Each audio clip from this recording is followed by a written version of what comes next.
बच्चों आप सभी का स्वागत है। बहुत सारे बच्चों का मैसेज आ रहा था, कॉल आ रहा था कि सर हम क्या करें कि हम पास हो जाए, कुछ स्ट्रेटेजी बता दो आप कि सर टॉपर्स कैसे पढ़ते हैं, आपने कैसे पढ़ा था कि 4-5 दिन में ही आपके मैथ में 95 प्लस आ गए थे। तो बच्चों देखो, शॉर्ट टर्म का कोई ट्रिक नहीं होता है, बट स्ट्रेटेजी है कुछ जो मैंने फॉलो किया था, मेरे साथ के बहुत सारे टॉपर्स ने भी फॉलो किया था और टॉपर्स फॉलो करते आए हैं। वो स्ट्रेटेजी मैं आप लोगों के साथ शेयर करता हूं, आप लोग उसको नोट करना और 3-4 दिन 5 दिन भी अगर आप लोगों ने स्ट्रेटेजी को फॉलो कर लिया, मेरी गारंटी है आपका स्टडी का इंप्रूवमेंट बढ़ेगा, मार्क्स भी अच्छे आएंगे, पास तो बहुत आसानी से जाओगे। ठीक है, चलिए देखते हैं कि स्ट्रेटेजी क्या है वो। तो आपको 3 आवर, कितने 3 घंटे 3 आवर आपको करना है previous year question paper solve. ये ध्यान रखना, क्या बोला मैंने कि 3 घंटे बिल्कुल एग्जाम की तरह से आप एग्जाम देने जाते हो ना, वैसे ही सिमिलर आपको 3 घंटे प्रीवियस ईयर सैंपल पेपर निकालना है। चाहे वो आप प्री बोर्ड का निकाल लो, ठीक है, लास्ट ईयर का बोर्ड का निकाल लो, कोई भी हो, बस एक पेपर निकालो, प्रीवियस ईयर का हो या अभी के ईयर का हो, प्री बोर्ड हो, कैसा भी हो, एक पेपर निकालो। स्कूल में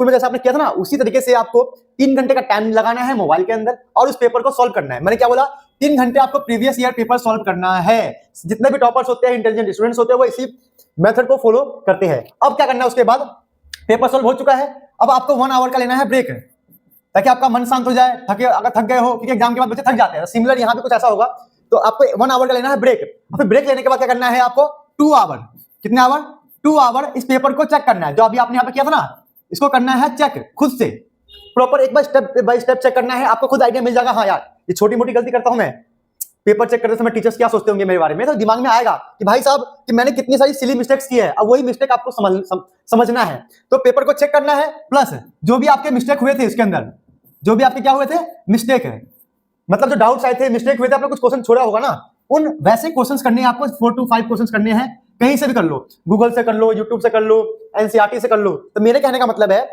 आपने पेपर सॉल्व कर लिया 3 घंटे टाइम लगाकर एग्जाम की तरह, फिर आपने 1 घंटे का ब्रेक ले लिया, खाना पीना खा लिया, फिर 2 घंटे में आपने पेपर चेक किया, फिर आपने जिस क्वेश्चन में आपको डाउट आया, मतलब आपने सोचा कि यार ये क्वेश्चन मेरे को आ नहीं रहा था, तो समझ लेना एग्जाम में आपको वही क्वेश्चन आने वाला है। आपने बहुत बार सोचा होगा कि चलो इसको छोड़ देते, नहीं करेंगे, लेकिन एग्जाम में वही क्वेश्चन आता है, तो बहुत पछतावा होता है, मतलब बहुत गिल्ट फील होता है। ठीक है, तो जो क्वेश्चन आपको डाउट आया था पेपर चेक करते समय, जो क्वेश्चन आपने छोड़ा था, जो क्वेश्चन गलत हुआ था, सेम उन्हीं क्वेश्चन को टारगेट करना है। पेपर सॉल्व करने का यही मेन मकसद है। उन क्वेश्चंस को टारगेट करने का मतलब है वैसे क्वेश्चन, उस टॉपिक से रिलेटेड क्वेश्चन, 4 से 5 क्वेश्चन बुक से, आरडी से या कहीं से भी कर लो, समझे। मतलब जो क्वेश्चन आपने छोड़ा है, जो मिस्टेक हुआ है, 4-5 क्वेश्चन आपको करना ही करना है, उसे छोड़ना मत, एग्जाम में वही आएगा। क्लियर हो गया, चलो यहां तक तो काम हो गया। इसके बाद आपको लेना है 30 मिनट का ब्रेक ले लिया आपने, 30 मिनट का खाना पानी पी लिया, थोड़ा सो लिया, मोबाइल चला लिया, ठीक है, मोबाइल चला लोगे ना। अब उसके बाद क्या करना है, 2 आवर की स्टडी करनी है। इसमें क्या होगा, आपको एनसीईआरटी के आपको करने हैं एग्जांपल्स ओनली। क्या करना है, एग्जांपल्स, बस। क्लियर हो गया। तो क्या बोला मैंने कि 2 घंटे में आपको एनसीईआरटी के एग्जांपल्स करने हैं। ठीक है, आपने पहले भी पढ़ रखा होगा तो फटाफट कर लोगे। जो एग्जांपल्स आप देख के समझ जाओ कि भाई ये क्वेश्चन तो मेरे को आता है, उस एग्जांपल को मत करना, बस देख लेना। लेकिन क्वेश्चन को पढ़ने के बाद आपको दिमाग में डाउट आए कि यार ये मेरे को आ नहीं रहा, डाउट्स आ सकता है, उस क्वेश्चन को पूरा सॉल्व करना, मतलब एग्जांपल्स को पूरा नहीं करना है। जो लॉजिकली समझ में आ रहा है कि हाँ पूरा आंसर आता है, 100% सॉल्व मेरे को आता है, तो मत करना, पढ़ के छोड़ देना। लेकिन थोड़ा सा भी डाउट है एग्जांपल में तो करना है। तो 2 घंटे आपको एनसीईआरटी के एग्जांपल्स करने हैं। क्यों एग्जांपल बोल रहा हूं मैं, क्योंकि अगर आपका 80 मार्क्स का एग्जाम है तो समझ लेना 25 मार्क्स सिर्फ एग्जांपल्स करने के हैं। याद रखना, सिर्फ एग्जांपल्स, मतलब 25 मार्क्स के एग्जांपल आते हैं एग्जाम में, समझे। ये बच्चे नोटिस नहीं करते हैं, बट ये बच्चों को नोटिस करना चाहिए। क्लियर हो गया, चलो यहां तक तो हमें समझ में आ गया है। और देखते हैं क्या होगा। ठीक है, अब हमें क्या करना है, लास्ट में 1 आवर। देखो अब यहाँ पे 1 आवर में ब्रेक नहीं बोल रहा हूँ, 30 मिनट का ब्रेक आप इसमें ले लेना। वो तो आप लोग ले ही लोगे, मैं 30 मिनट बोल रहा हूँ, मुझे पता है 1-2 घंटे ले लोगे, लेकिन ये गलत बात है। एग्जाम के नाम अपने आपको चीटिंग नहीं करना चाहिए। देखो रूल नंबर 1, दुनिया में ना मतलब सबको बेवकूफ बनाओ, सबको, लेकिन बच्चों को ना अपने आप को बेवकूफ नहीं बनाना चाहिए कि मेरे को आता है, ये मैं कर लूंगा, चल 2 घंटे सो जाता हूँ, बाहर घूम लेता हूँ। नहीं बच्चों, दुनिया में सबको बेवकूफ बनाओ, लेकिन अपने आप को कभी मत बनाना, क्योंकि झेलना आप ही को पड़ेगा। ठीक है, तो सिर्फ 30 मिनट का ब्रेक लेना। ठीक है, उसके बाद 1 आवर, क्या 1 आवर आपको एनसीईआरटी के सभी चैप्टर के 2 क्वेश्चन करने इंपॉर्टेंट वाले।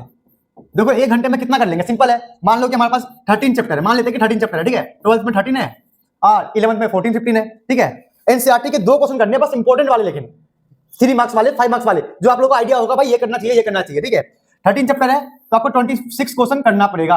अब बोलोगा सर 1 आवर में कैसे होगा, बेटा कुछ क्वेश्चन आप देख के छोड़ सकते हो कि ये हमें आता है, 10 बार प्रैक्टिस कर चुके हो। तो मेरे कहने का मतलब 2-2 क्वेश्चन आपको लिख के फटाफट प्रैक्टिस करना है, 1 घंटे के अंदर वो हो जाएगा। ठीक है, अगर मूड में बैठोगे, पढ़ने के मूड में। क्लियर हो गया। अब लास्ट में सोने से पहले क्या बोला मैंने, खाना पीना खा लिया, अब सोने से पहले 1 आवर क्या करना है, 1 घंटे सिर्फ आपको ना फॉर्मूला याद करना है बस। भाई साहब इस फॉर्मूले के बिना कुछ नहीं होगा।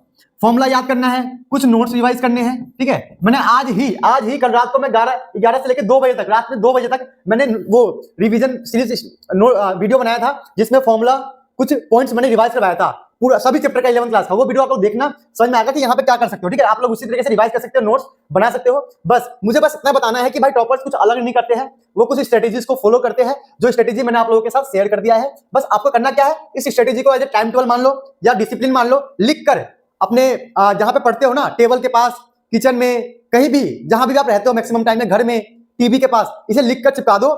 और कम जब तक एग्जाम है, मान लो कि एग्जाम 3 दिन बाकी है, 3 दिन भी से फॉलो कर लो, मेरी गारंटी की 80 में से 50, 60, 70 मार्क्स आ जाएंगे। 100% फॉलो कर लोगे तो भाई 80 में से 80 नंबर भी आ सकते हैं, मेरी गारंटी है। मैं बता रहा हूं, बहुत सारे बच्चों ने फॉलो किया है, अच्छे स्कोर आए हैं। मैंने खुद फॉलो किया था, मेरे खुद 12th में 95 मार्क्स आ गए थे। मैंने सिर्फ 7 डेज फॉलो किया था, इसको सिर्फ 7 डेज, 7 पेपर सॉल्व किए थे, 7, समझे। चलो आप लोग इसे नोट कर लो, समझो कि मैंने क्या समझाया है। ये स्ट्रेटेजी वीडियो, स्ट्रेटेजी तो लगाना पड़ेगा अगर पास होना है तो। चलो बच्चों, मिलते हैं नेक्स्ट वीडियो में।